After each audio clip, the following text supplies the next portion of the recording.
Humayun কবিরকে Y+ ক্যাটাগরির নিরাপত্তা দিল কেন্দ্রীয় স্বরাষ্ট্র মন্ত্রক। বিধানসভা ভোটের আগে বড় রাজনৈতিক পদক্ষেপ। তৃণমূল থেকে সাসপেন্ডেড বিধায়ক ও আম জনতা উন্নয়ন পার্টির চেয়ারম্যান হুমায়ুন কবিরকে ওয়াই+ ক্যাটাগরির নিরাপত্তা দিল কেন্দ্রীয় স্বরাষ্ট্র মন্ত্রক। বুধবার দুপুর 12 জনে কেন্দ্রীয় নিরাপত্তারক্ষী তার শক্তিপুর বাড়িতে পৌঁছান।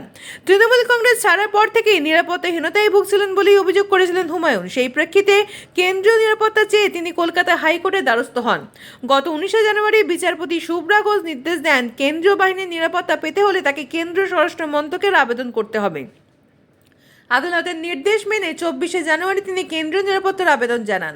সেই আবেদনের ভিত্তিতেই কেন্দ্রীয় স্বরাষ্ট্র মন্ত্রক তাকে ওয়াই+ ক্যাটাগরির সুরক্ষা দেওয়ার সিদ্ধান্ত নেয়। বুধবার দুপুরে কেন্দ্রীয় বাহিনীর 12 জন সদস্য মুর্শিদাবাদের শক্তিপুরে তার বাড়িতে এসে পৌঁছান বলেই জানিয়েছেন হুমায়ুন কবির নিজেই। রাজনৈতিক মহলে এই সিদ্ধান্তকে ঘিরে ঘোর চর্চা শুরু হয়েছে। বিশেষ করে বিধানসভা ভোটের প্রাক্কালে এই নিরাপত্তা প্রদান তাৎপর্যপূর্ণ বলেই মনে করছেন বিশ্লেষকেরা। এটা মহামান্য হাইকোর্টের কাছে যেহেতু বাবরি মসজিদ করার জন্য আমাকে উত্তরপ্রদেশ থেকে শুরু করে বোম্বাই থেকে শুরু করে বিভিন্ন জায়গায় এবং কি কলকাতারও বিজেপির কিছু নেতা জানেন যে ডাইরেক্ট হুমকি দিয়েছে যে আমাকে প্রাণে মেরে ফেলা হবে, আমার গর্দান কেটে দেওয়া হবে। এই সমস্ত হুমকি অনেক পেয়েছি।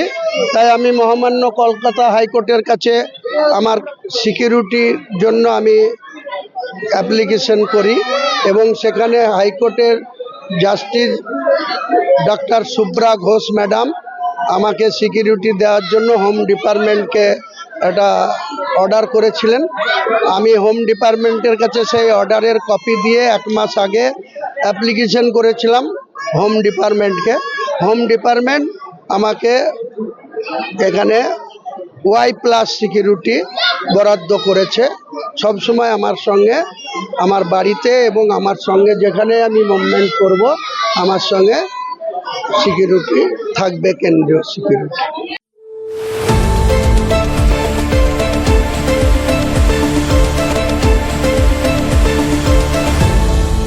আপনারা দেখছেন এই বেলা বাংলা, শিরোনামে সবার আগে।